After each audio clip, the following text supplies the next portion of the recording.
Probably one of the things that I just want to start with is I know a lot of you guys are coaches on the indoor side, so there is a lot of crossover. So some of this might be a little bit boring, or some of it you might already know. So if there's any point that you need me to stop and slow down, let me know. Even if you think it's kind of silly or you're just not sure, I can definitely spend more time on it. Um, and if you have any questions, just go ahead and hit something up in the chat or let me know. Um, we'll probably do, I guess, a couple of these down the road. So I'm just kind of starting with the basic one. And then at the end of this one, because it won't take up the whole time, I'll ask what you guys want to do.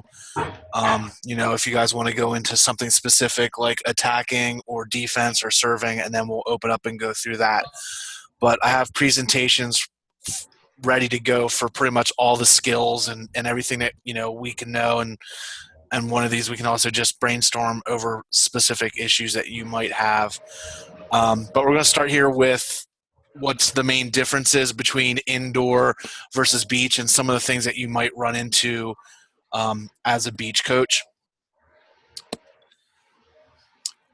So one of the things that we run into that we get challenged a lot on is the fact that there's some misperceptions of beach, especially in the indoor world. And I know where you guys are at in Chicago, sort of like us in Pennsylvania being landlocked, the beach presence isn't nearly as big as it is in California. So there's a lot of indoor clubs that won't let their kids train beach because of some of these misconceptions, like it makes your indoor game sloppy, or we don't do any drills. It's just gameplay on the beach, and that you need to rep out each skill as opposed to putting the whole thing together to play.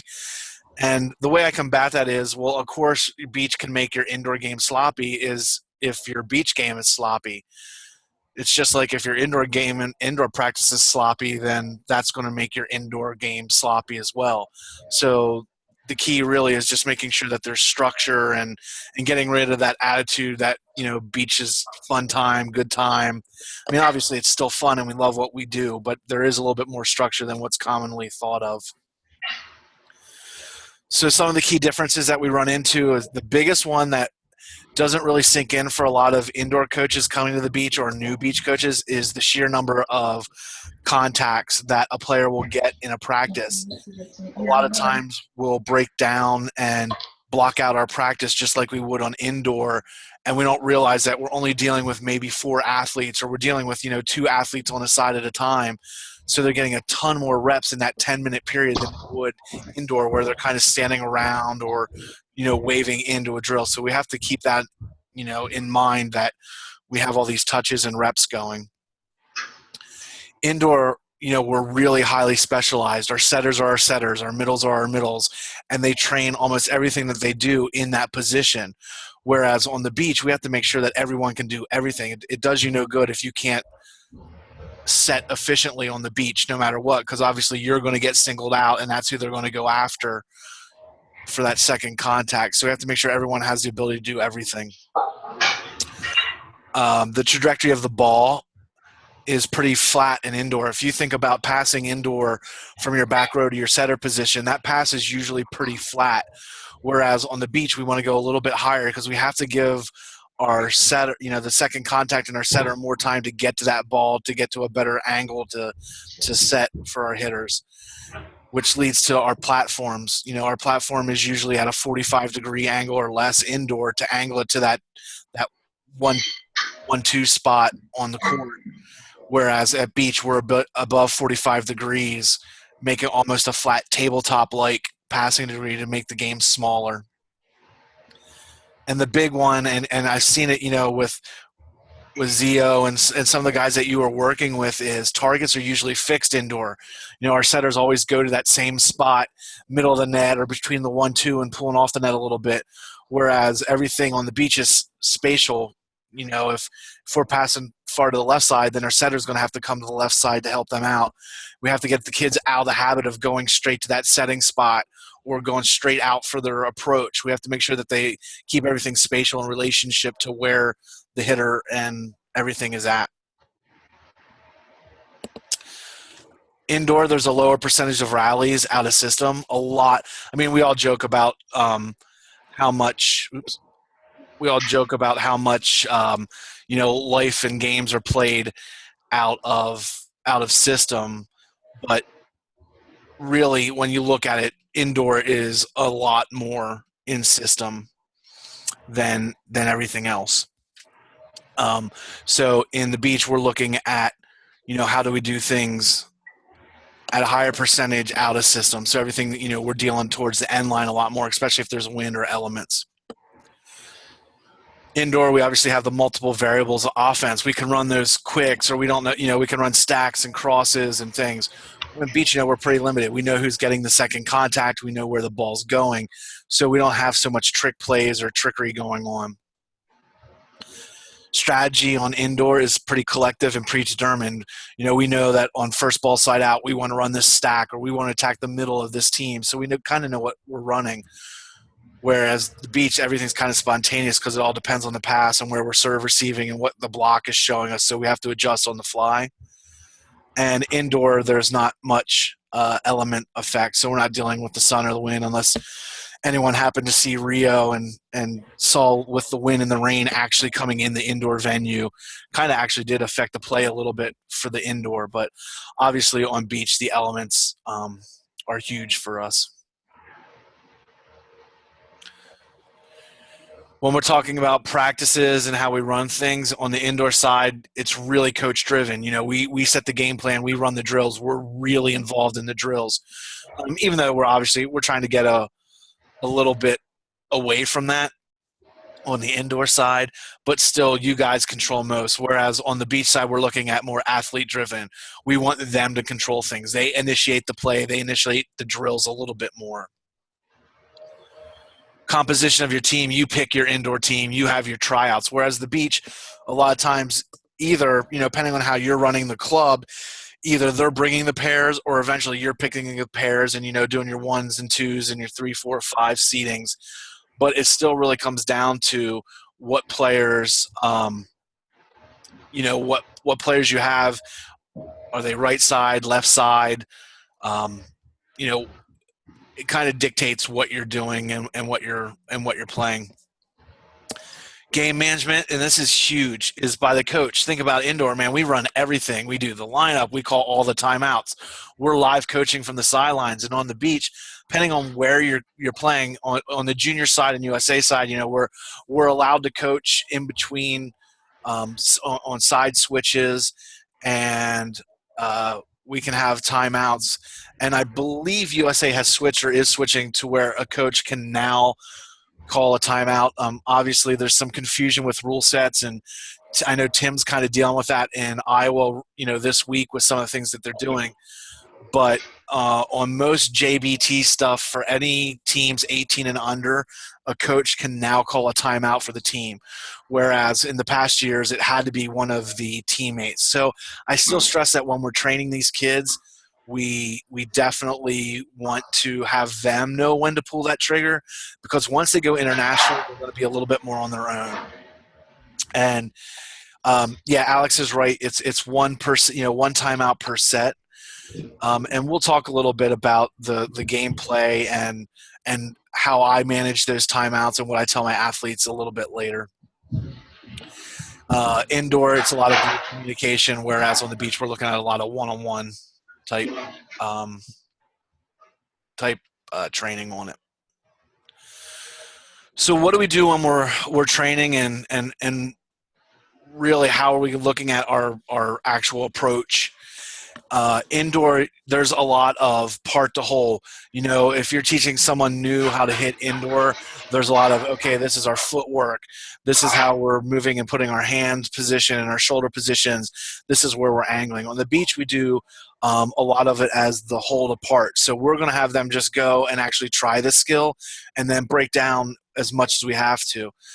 Obviously, if we're doing blocking and things that are tight at the net that may be a safety issue, then I tend to break down things in a part. But even my new players, I pretty much let them play, see where they're at, and then teach it from that way up. which goes to, the progression. Okay, let's just do the footwork and we're going to standing hit. Now we're going to add the hop, and now we're going to add the swing.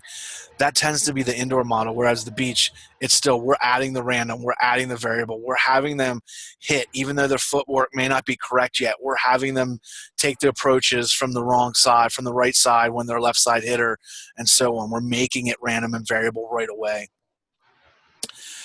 Blocking consistent, a lot of coaches will come in, we're going to do that serving for 10 minutes, and then we're going to do defense for 10 minutes.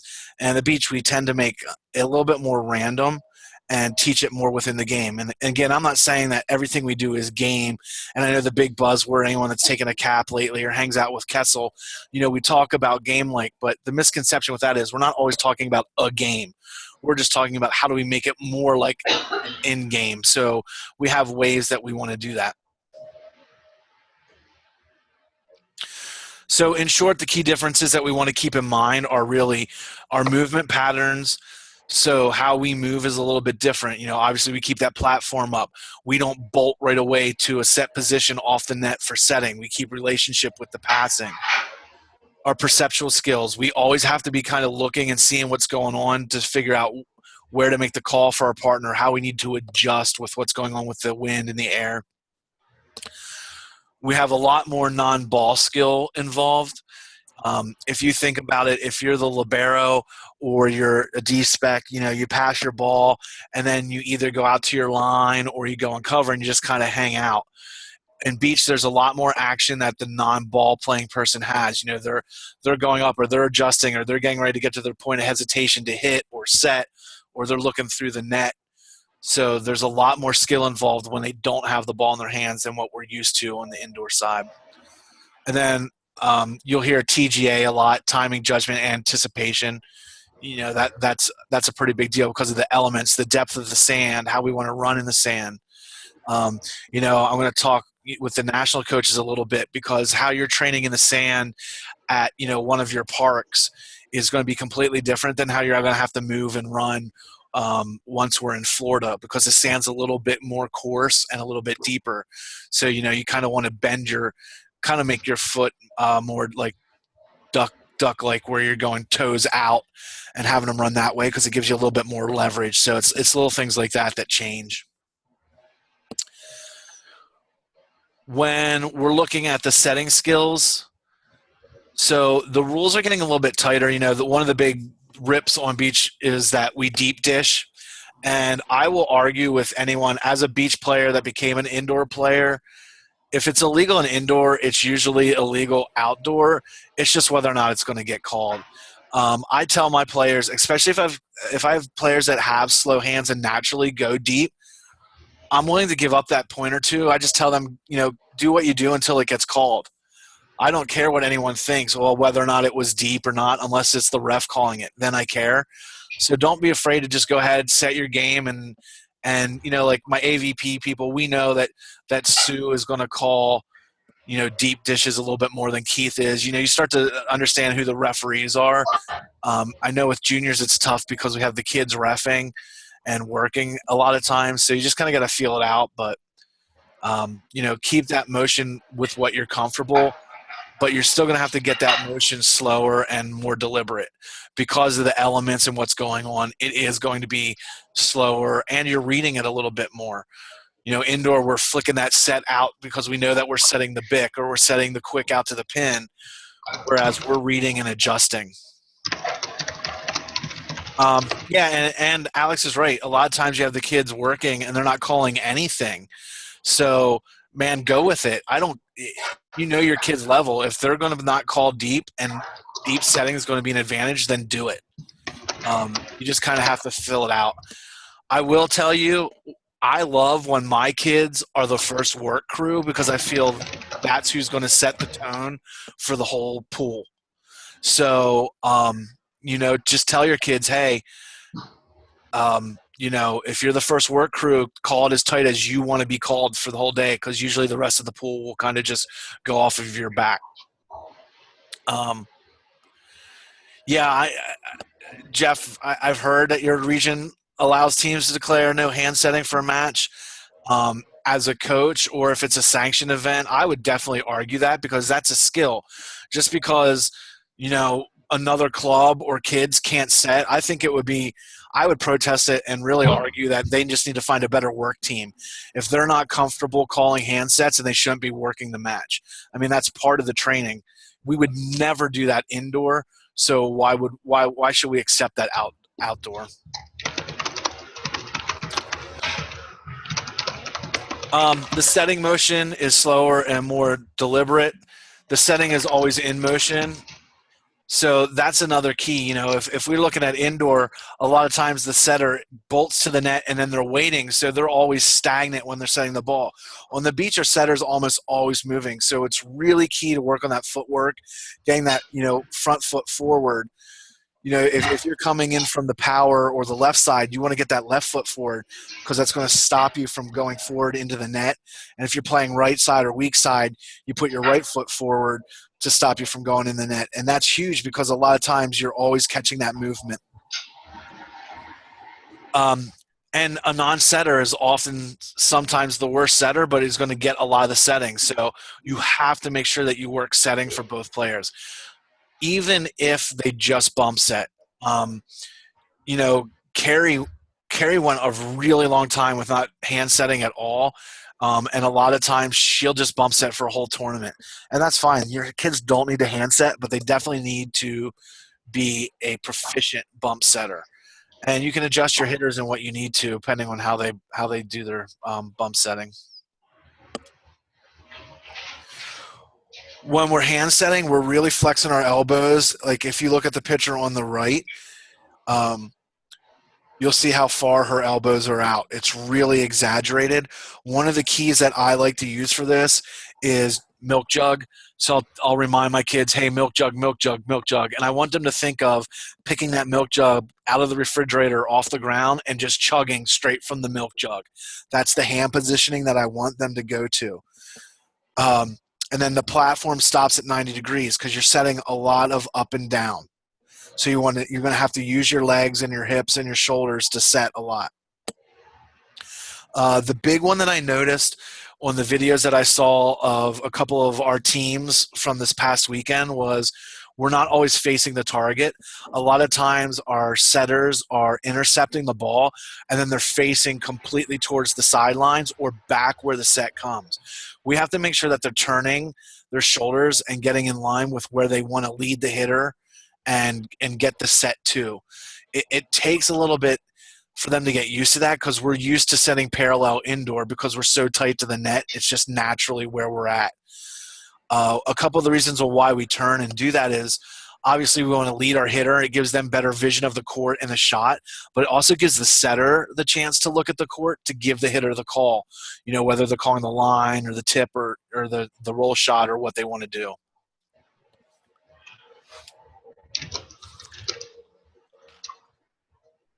I actually, if I'm hand setting, Alex, I don't have a lot of shoulder movement, but if I'm bump setting, there is a shrug and a follow through. I know that Karch and some other people on indoor have that really, really flat platform. So I pretty much like to have it somewhere between 45 and 90 degrees with the shrug through. Now, I will tell you that may vary. I don't know if it was a blessing or a curse, but at the end of my playing career, I had the chance, at the beginning of my playing career, I got to play qualifiers and playing events against Karch and Adam Johnson and those types of guys.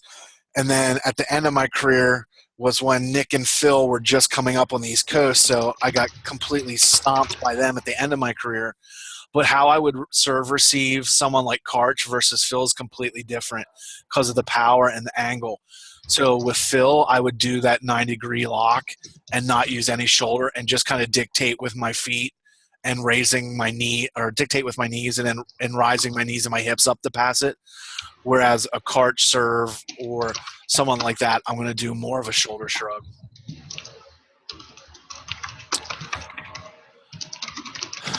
Work to get the hips around the ball. Again, this goes to Jeff. I'll address that in 1 second. If you look at that picture on the right, that's a really great picture of what I'm talking about. If you'll see, she is turned completely. Her hips are around the ball, and she's facing where she wants to set it. She's not like the other picture where the setter is facing right back at her target.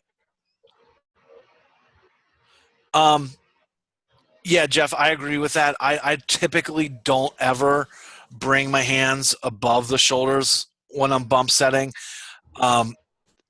However, there will be times that with the wind that you're going to probably almost have to. It just really depends on the weather. For example, Ocean City, Maryland, for us is probably the deepest sand that we play in, and there'll be a lot of times that I will actually go higher and swing my pass more, just because I'm so compressed in the sand that I'm not getting the power that I want. Whereas if I'm playing on my training court, it's 4 inches, 5 inches of shallow sand, and I don't lose that much power. So again, on a really windy day, I'll have a lot more follow through. Matter of fact, when we were at Downers Grove, or I think it was Downers Grove, wherever Tim had that clinic last summer, the wind started to pick up, and before the wind hit, when we were out there peppering, we started to actually, raise our arms a little bit more because the wind was stopping the ball from coming back. So again, that's something that you just kind of have to do on a basis. But I would start training without having them going up, as opposed to having them swing the whole way up and then try and fix it and bring it down. We want to make sure that we are splitting the distance between the setter and the attacker. So a lot of times what's going to happen is the juniors will pass the ball from a position, say on the left side, and then pass it the whole way to the setter. And then the setter is going to try and set the ball the whole way back out where the passer, the distance where the passer was originally at. And what we need to do is we need to get the passers coming in and splitting the distance to where the setter is going to be at. We want to make that whole court a lot shorter for them to play on. And there has to be a distinct apex on the ball. So you want to think of the letter A, how it goes up one side. There's a distinct point, and that's usually where we want our contact point to be on the hit. But we can't have the indoor set where there's really no up and down, where we try and just contact it on the way up. We have to have a more up and down, because that's going to give the timing and the footwork for our hitters. And there's really no deception. Now, I will tell you that for whatever reason, especially after the Olympics, there have been a lot of people actually running a slide option, which is, I guess, okay. But really, if the blockers are trained, they're already keying on that hitter, and they're just going to go with you. So if you have a sloppy or a slow blocker, then something like that will work. But if you have a proficient blocker, trying to run a trick play is really not going to work. So there's literally very little deception. Everyone knows who's going to get it. It's just a matter of angles and who's taking what away, and how you're going to deal with it.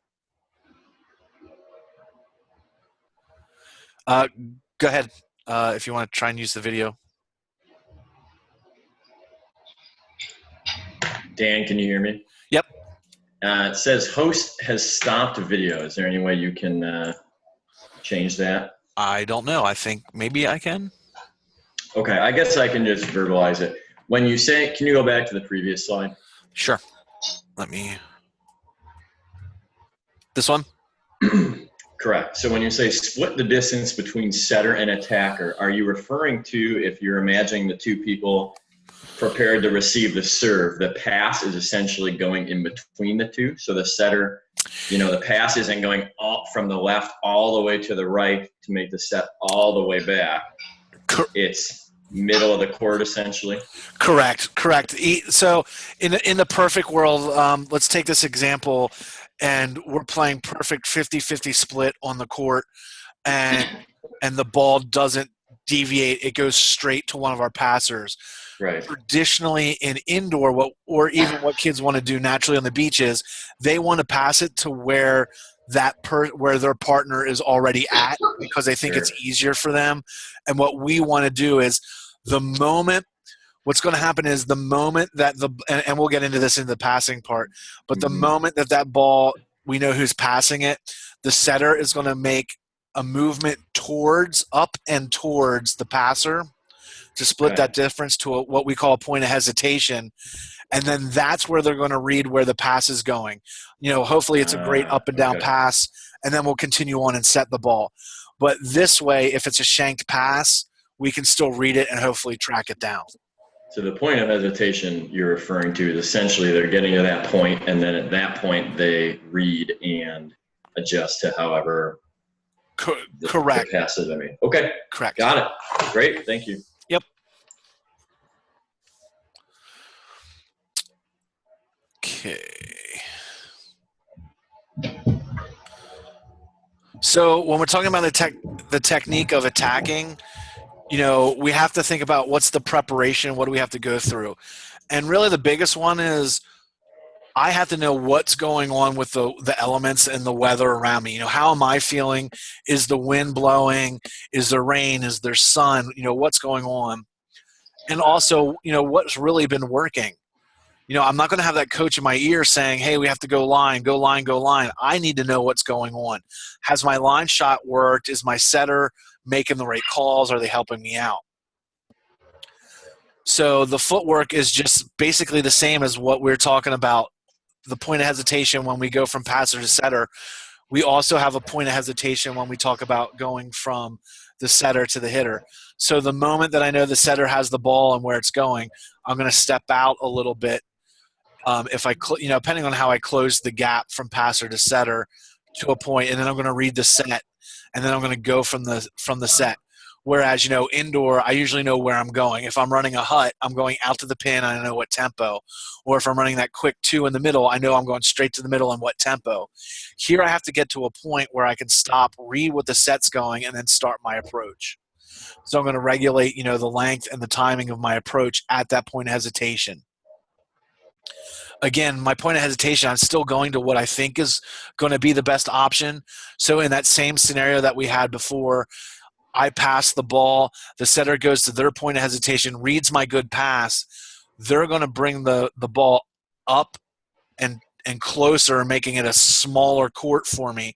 So then I'm going to get to my point of hesitation, perfectly read that, and go with the hit. Now, obviously, it may be a bad set or my pass may have sucked, so now I got to deal with that. And I'm still going to read it off that point of hesitation.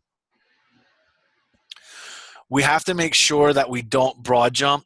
And one of the sessions, in maybe we can get another one in a day or two or a week or two when we can sit down, just do attacking. We want to make sure that they're not broad jumping, because that's going to give them loss of energy and loss of flight time. We want to get a more up and down jump. So they have to get their feet to the ball a little bit more and get the jump. And we want to face the same spot every time. And we'll go over the cues for attacking. But really, if my left side power is attacking, I want them to come in, and I want their belly button and their shoulders facing the cross angle, because that gives them the best power shot, but also then the easiest to turn and cut down the line. If I'm and again, this is for traditional right-handed players. So left hands just adjust a little bit. But if I'm a right-handed player and I'm playing opposite, I want to come in and a lot of people want to come in at that same cross angle, but you actually want to come in more with your belly button and your shoulders going to that deep middle, because that's where most of your power is and still gives you the chance to cut back on the line. And that was a mistake that I made in the early part of my career. I've always been I can honestly count on my hands how many tournaments I've played on the left side, and it's actually pretty pitiful. It's like I've never played the game before. If you put me on the left side, I don't have the mechanics for it. But I would always try and go from the right side as a right-handed player to that hard angle, into the one spot. But once I learned to dial it back, I realized that most of my power actually comes if I'm coming in belly button to the middle back. And that's where my biggest power shot is. The minute I start to turn is where I start to lose power. So just make sure your right sides are more shoulder and belly button towards the middle back, and your left sides are more belly button 6 corner or 5 corner, sorry.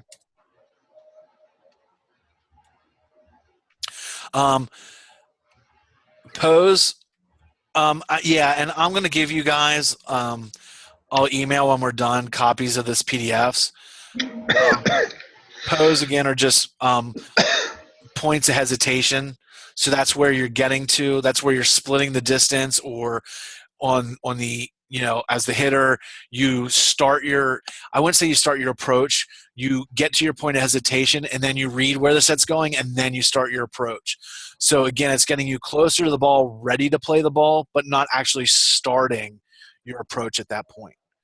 Tim and I talked a little about this the other day, that in beach you really want a smaller court. So what I like to do is, if I'm just kind of scouting or looking at a team, I look at where their footprints are. And you shouldn't have a lot of footprints out by the antenna. Everything should be, 3 feet, 5 feet in from the antennas. So a lot of times when I'm training, I will do a much smaller short court and just draw lines in the sand that shrink the court by a meter the whole way around. And that's where I want my action to be. I want that to be that tight of a game, keeping everything in the middle, because that's giving you your best chance for power and shots. The minute you start shooting things out to the antenna, you're taking away percentages of what you can hit and what you can hit with power. And you're also giving the elements a lot more time to dictate issues, whether it's wind, rain, the sun, or just how deep the sand is and getting out there. So again, just try and keep that in mind when you're looking at it.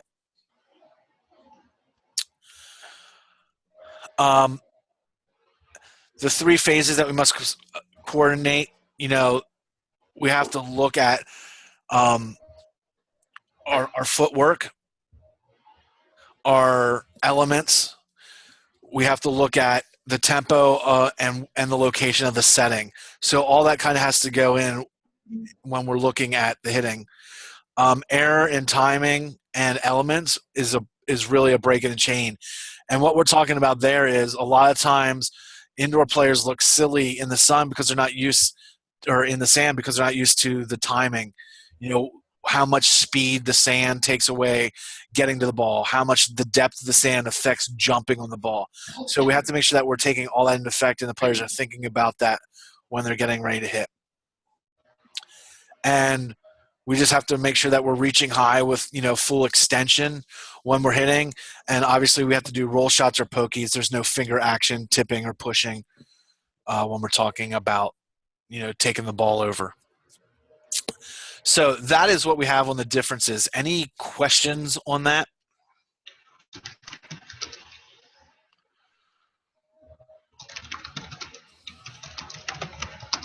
You can just ask if you want. You don't have. I can hear you typing.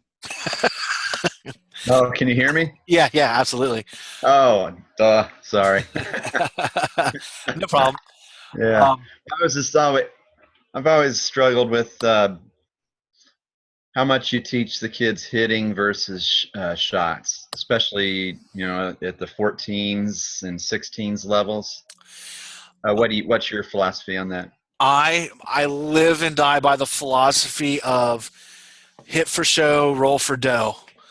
When I'm doing warm-ups or hitting lines, I'm going to hit and try and swing away. But when I'm in a game or I'm really trying to work on skills, there's a lot of roll shots. So I do, what works. Just like in serving, I'm still going to, have my kids practice the jump top spin, but really I want to make sure they're proficient with the jump float to start with. So your percentage will probably change over the season and obviously over the years. When your 14 becomes a 15, the 15 becomes a 16. But they're always going to have to rely on those shots, so you might as well just start teaching it now. It's sort of the same with blocking. I always teach decision-based blocking, whether it's, I want my players to read, do I pull or do I stay up and block? And even my 12Us, I teach decision-based. I teach them how to block, because hopefully when they grow up in their 17s, now I'm not teaching a 17-year-old footwork. I've already taught the 12-year-old how to do it. So it's just a matter of fine-tuning it, because they're all lanky and, grown up. So good, because I was curious about blocking too. In past summers, I've always taught blocking, and some of the kids will even just say to me, like 13 or 14-year-old, I can't get my hands above the net. Why are we wasting our time on blocking? What would you say to them Um, about that? Mine is I would just add yet to that. I can't get my fingers above the net yet. And you know what? You're right. But eventually, hopefully you can. You're going to grow. We're going to make you, get you on some plyo programs, or, hopefully just the sand alone will make you that way. But it's easier to teach them, especially footwork at the younger age and decision making at the younger age. They're just a sponge than it is teaching them at the older age. Now, obviously, as your season goes on and they're getting better, you're probably going to focus more on teaching them how to pull and what we call a 2-down defense when no one's going up. But you still want them to have the basic understanding of a decision and how to block and the movement of blocking.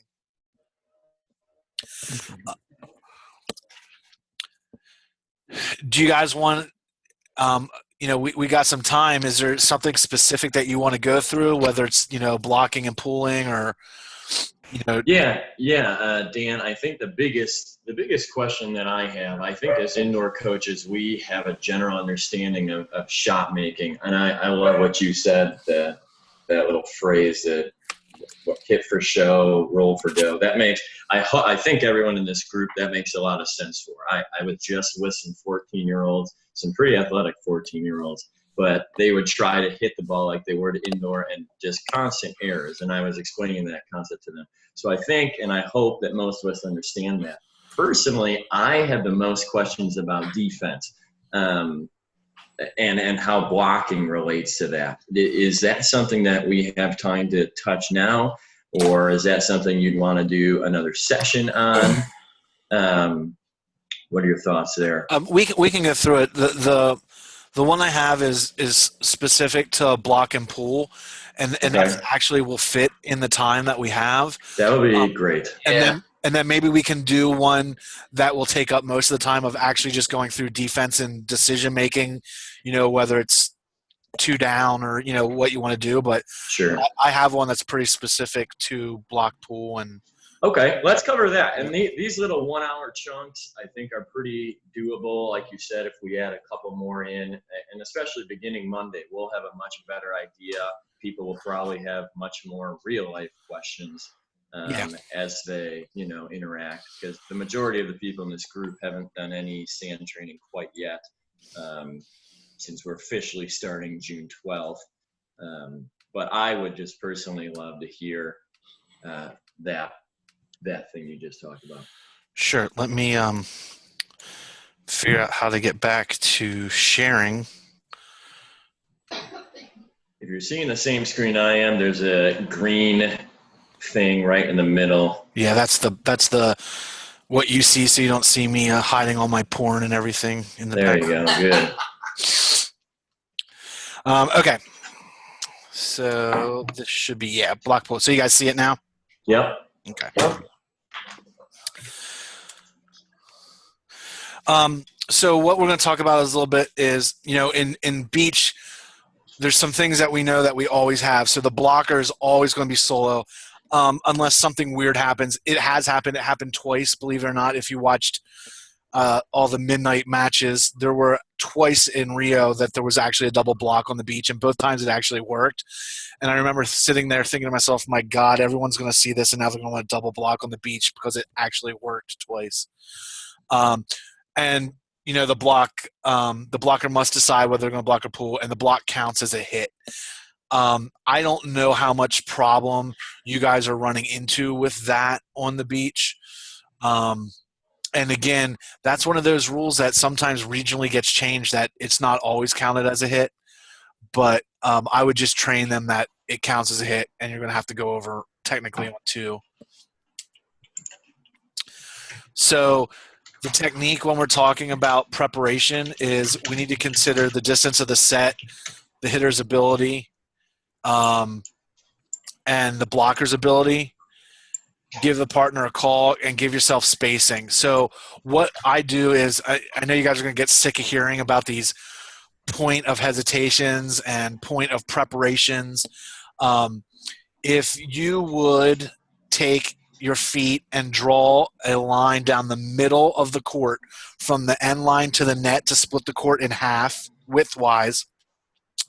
And then I would take about an arm's distance off of the net and draw another line from sideline to sideline. So it kind of makes a cross in the front quadrant of the net.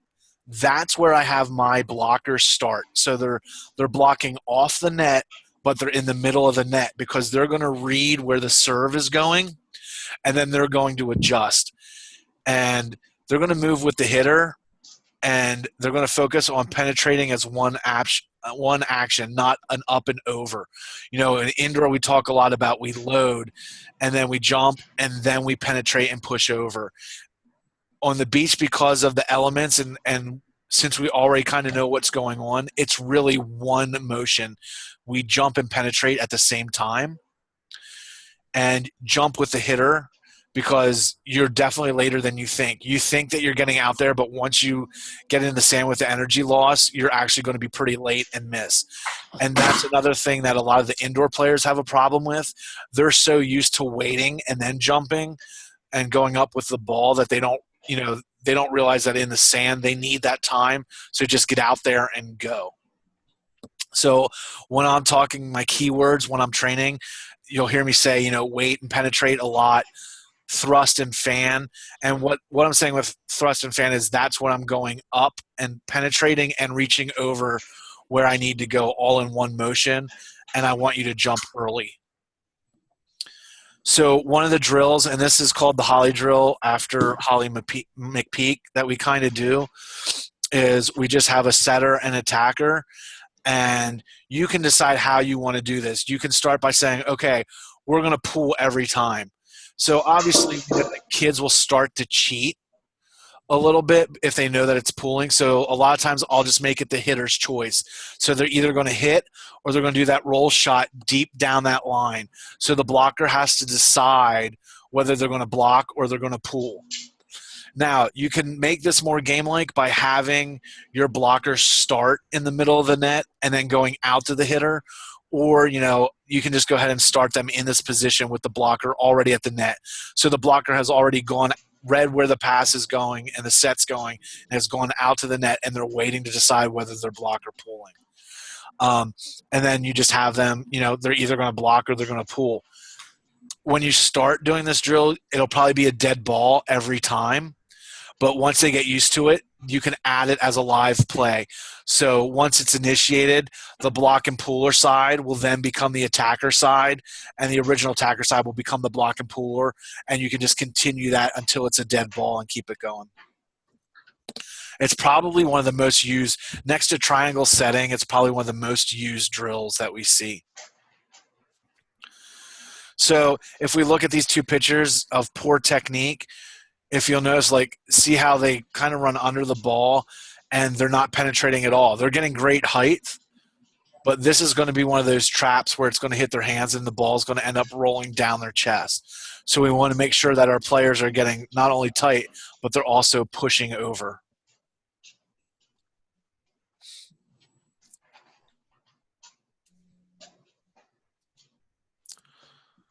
So if we look at this, this is our good blocking technique. On all those hits, we're closing the line. This is probably the hardest concept for blockers to deal with because it feels like you're you're just overcompensating blocking the line, especially at that first shot. So if you look at it, it's the left side is hitting, and our blocker is taking away her line, and look how far over she is. She's almost on the left shoulder of that hitter, and sometimes that feels really, really weird to players because they feel like, A, they're too far over, and then it's giving up too much. But we really have to make sure that we seal off that line. Angle, we can usually get away with it a little bit because if we don't seal the angle, then our defender can usually is quick enough to get it. So I do a lot of, if we're talking hand signals, I do a lot of 1-1. I have my blocker block line both sides. A lot of people will do a traditional, I'm going to block line on my side, and I'm going to block angle on your side and line on my side, so that I don't have to move as much, and I'm going to stay true to my side. But if I have someone that's a legitimate blocker, I tend to want them to go line to line on both sides and let my defender just stand middle back and read and then just dig up that angle. So again, that creeps into the hitting side, where we have to make sure that our hitters can hit from both sides of the net. Because if they're switching over to go hit the line on the right side, then they're probably going to end up hitting from their opposite side.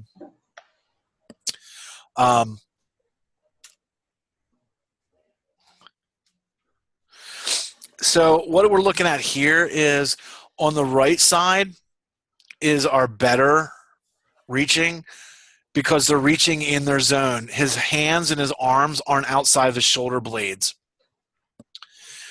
On this side, on the left side, we're looking at a player that has lined up really, really far on the angle, but then is reaching in and fanning over into the defender's area.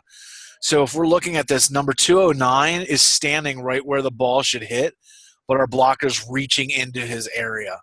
So we want to try and make sure that our block is reaching into, it's with our body and we're reaching into our own area.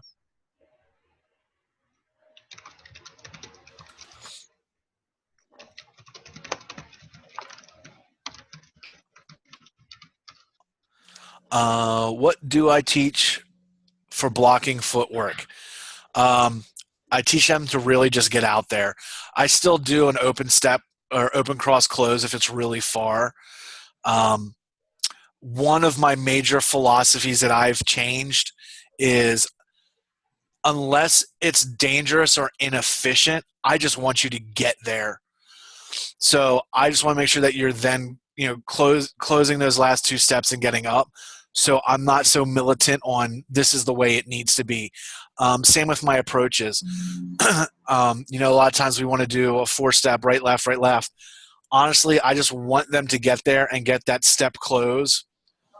The only time that I really, and I think it's on the next slide after that, I really worry about footwork is when we're pooling, and we'll talk about that a little bit.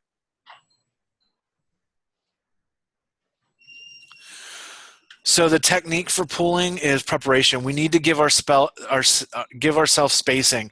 So like I said earlier, when I have my blockers standing in that front quadrant, they're not chest against the net.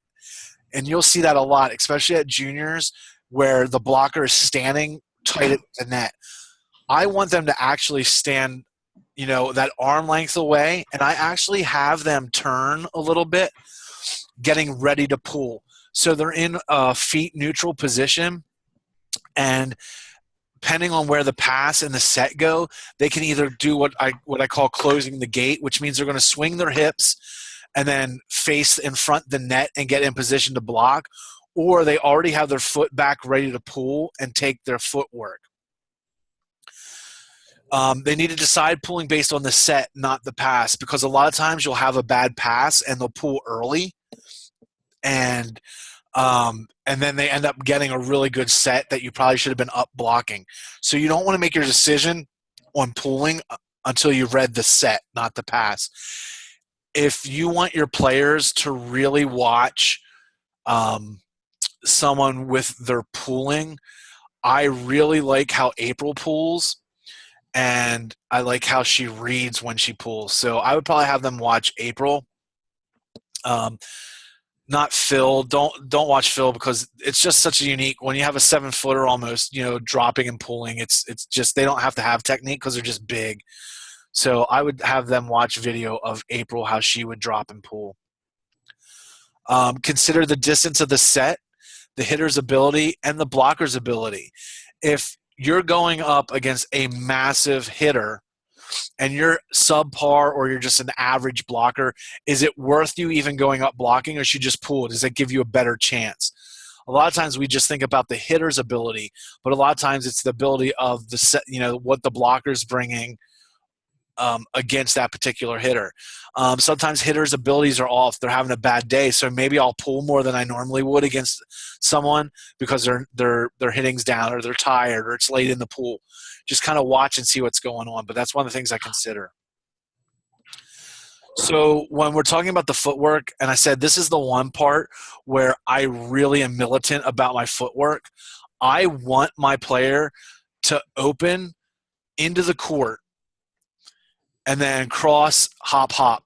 So, for example, if I'm playing right side and I'm pulling, I'm going to drop my left foot back and turn my hips into the court, and I'm dropping with my left foot, crossing over with my right foot, and then I'm doing a double hop to get set. But the whole time I'm doing that, my hands are up and my eyes and my head are actually turned back towards the net. So while my chest and my shoulders might be facing the sideline, my head and my hands are still up and facing towards the net, ready for that ball in case something happens and I misread it. I get that big blast coming at me, I'll still be getting up. And I want to get to 5 or 7 meters off the net. Otherwise, I'm dropping too shallow or I'm dropping too deep. The one thing, and I fight, one of the guys that I work with on the AVP is a huge backpedaler. And he argues with me all the time that he reads better so he doesn't feel awkward. But every time he does it, it puts us so far out of system because he's getting a bad pass on it. And he's quick. And I'm like, man, if you were just doing that cross hop, you'd be getting to the ball and actually passing with a good platform, and then we'd be back in system. Every once in a while, you'll catch Carrie backpedal when she gets a little jammed up, but really watch how many people open cross. The other consideration is, some people open cross away from the court, and Misty did that a lot. Depending on the hitter and what she was reading and what she was pulling, a lot of times she would take a step into the court and then open up away from the court just because she felt like she was faster with that first right foot. So I wouldn't worry so much whether or not they're opening, facing into the court, or turning out towards the court, as long as their hands are up and they're watching the play. So when you're running this drill, if you're doing the Holly drill and you're watching the footwork, depending on the age, and I'm just that kind of jerk coach that does it a lot, if I have kids that drop their hands or they're not looking, I'm almost always blasting them with a ball. So just to remind them, you got to get those hands up. So some considerations that we want to look at is, do we want to hide or show? If we're going to pull and we know we're going to pull, is it worth us showing that? Or do we just want to go straight to the pool? And I tell my players, still go up and read it and do what you normally do. Because the minute you decide that you're going to pull no matter what is when they're going to get that tight set and they're going to blast away and you're not prepared for it. So just keep it consistent, because it's also going to keep them guessing. Play the percentages. The numbers tell us that we should line block the player in front of us, and then angle block the other hitter, or vice versa. Know what you're doing. See what your hitters are doing, and then just play those percentages. You don't have to mix it up. Just because you've been blocking angle the whole match, if they haven't figured out how to get around that, or it's still working for you, continue. You don't need to be tricky like, oh, we need to mix it up this time because they're going to start figuring it out. Hands up. So when I'm talking hands up, I have them up like I'm ready to open hand dig a hard driven ball, and I'm crouched as I'm running, so my hands are usually at shoulder level, so that I can either go up to the face and take that high ball, or I can drop them down and take a platform. So, and my palms are facing the net. So just like ready to like flip the ball? Yeah. I'm just going to grab it and chuck it back up. Yep, just flippers. Yep. The one thing you have to be careful when they're pulling is a lot of times they want to bring their hands with their shoulders. So now their hands are facing towards the middle of the court. And when they get that hard-driven ball, they turn and try and flip it up. And then that's when they're going to get called for that lift or double, because it's that motion left to right and then that motion up and down that's going to get them called. Train at live speed. We can't break down blocking because it's all about reading and quickness. So train it at live. Get it as fast and as game-like as you can, as quickly as you can in your training.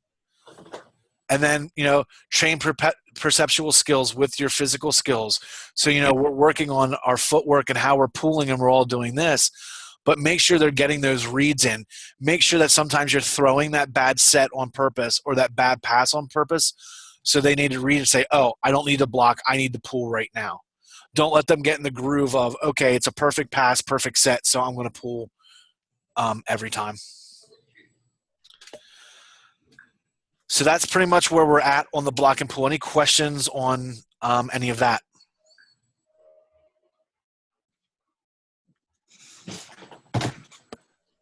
Just one quick one. You say all the time, you were saying to don't pull off a pass. What happens if it's like 10, like out of just that one scenario where you know that if this ball's coming at all, it's panic mode? Yeah, then I would pull. It just really depends, especially at the fort, even up to 16s, you can get away with that because if that ball's a pretty bad pass, that it's not going to come. Yeah. Even at the higher levels, I'm only talking about like they're lucky if they could get a second contact and then a third just chucking it over. Yeah, I would just be prepared, because that's usually the one time where it comes to bite you in the ass a little bit. Yeah. That's the one time that they just heat one up 35 feet and it's about a foot away from the net. Yeah. And when we do our session and we talk a little bit about serve receive, it kind of goes like that. One of my big pet peeves is you have someone you're trying to split the court 50-50 and you have a passer that they're going after, so they're kind of off balance because they're trying to look and read it.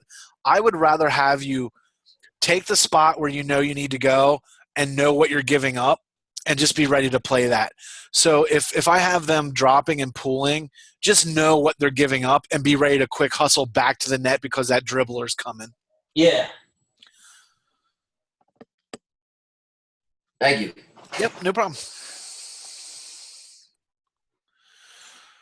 Cool. Well, I think that's all we got for tonight. I hope it helped. Absolutely, Dan. Thank you. Thank you so much. I have PDFs of all this. As soon as we're done here, I'll email them out to that entire list as an attachment so that you can have the printouts. Perfect. In any of our notes. And definitely you guys have my email. If you have any questions or anything, feel free anytime, just email me. Even if it's something you're running into small or you're running out of ideas and what can we do to train this? And obviously we'll go a lot more in depth with some of these and I can give you some more ideas and what we need to do. But if you're at, I know you guys are starting up this Monday. So if you get stuck and you're just not sure, shoot me an email, or if you can Facebook Live it or take some video or, whatever you guys can do, I'll gladly look at it and see what I can help you with and do what I can from here. All right. That's outstanding. Thanks so much, Dan. Hope everyone has a great evening. Like Dan said, keep coming up with questions, send them over and we'll figure it out. Thanks for being here, guys. No problem. Thanks, everyone. Have a good Thanks, night. Dan. Appreciate it. Have a good night.